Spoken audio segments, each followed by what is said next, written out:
Alrighty, y'all. So hopefully you are feeling a lot of review today and not thinking that it's super duper complicated and things you've never seen before. And hopefully that helps you. So if we look at the first two, right? It has something C and something D.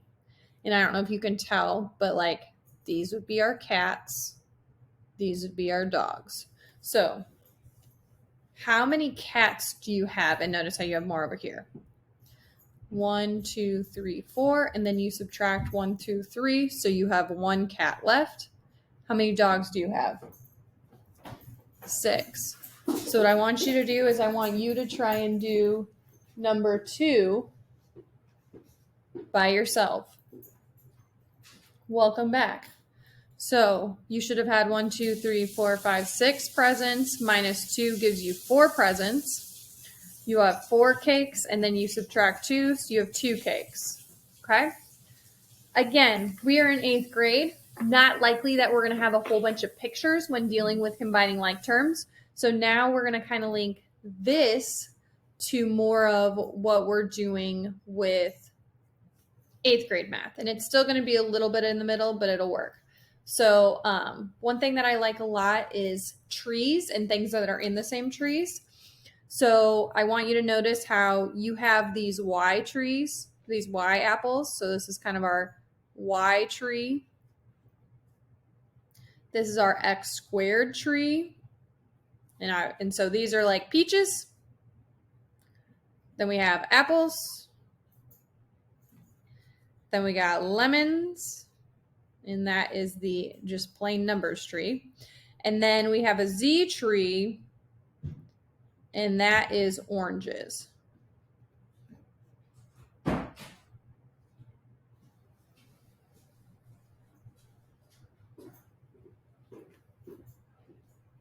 So then from there, right, if I look at 8x squared, which tree would that go in? The x squared tree, right? It has the same letter and it has the same number up top. What about the number 11? Where would that go? It would go in this numbers tree, in this lemon tree down here. What about 4z? It would go in this z tree right here. What about the xy tree? Yeah, I mean, some people might say, well, it has a y, should go in the y tree, or, well, it has an x, so it should go in the x tree. So remember, it has to be the same letter or combination of letters, and it has to be the same exponent. So because that has none, like you don't see another tree that's xy, this is going to be kind of its own thing. So we're going to just leave that one not in any tree for right now. And then I want you to try to put the rest of these in the correct tree and then come back and see if you got them. Welcome back. So we should have had our negative 7y in the apple tree, in the y tree. We should have had 2z down here in the z tree. We should have had 2y cubed in no tree because there's no y cubed tree. We have 5z in the z tree. 11y in the y tree. 9x, again, we have no plain x tree. We have an x squared, but that's different. 6x squared should have been in the x squared tree. A negative 2y's in the y tree.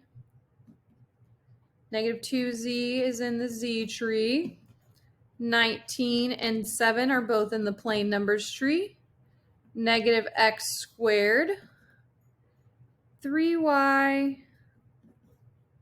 7z, and then the 2x would stay. Okay, so again, you should have had 4 terms that didn't go in any tree. 4 terms that didn't go in any tree. All the other ones should have been in the same tree. Okay, so that's kind of our review of combining like terms. We're going to do a little bit more of combining like terms tomorrow.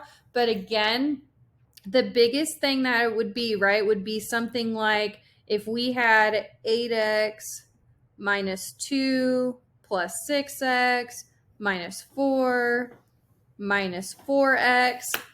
keeping in mind like the 8x, the 6x, and the minus 4x, those all, right, would be in the same tree up here, whereas your minus 2 and your minus 4, those would be in a separate tree, right? So we'd have two different terms as our final answer. So we would have 8x plus 6x, that's 14x, minus 4x would be 10x, and then we have negative 2 minus 4. So those are both on the negative side. So you add them together and you get negative 6. So again, we would have two terms there. All right. Now we're going to move on to